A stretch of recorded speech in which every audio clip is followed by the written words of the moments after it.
Ito naman, Sister Arjen, naging kaagapay natin to. Itong nanay na to, kaagapay natin saan? Sa mga pangangailangan ng Diyos. Naging faithful sila sa giving, kapatid.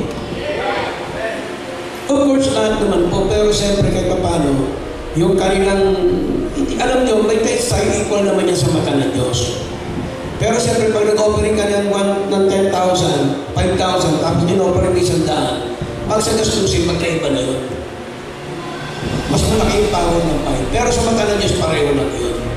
Pero dahil na sa ganung uri ng puso nila sa pagbibigay, nakakakusad tayo. Kasi ano yan sila eh, wala na yan, kumbaga wala silang pagitan na hindi naging tapat sa Panginoon.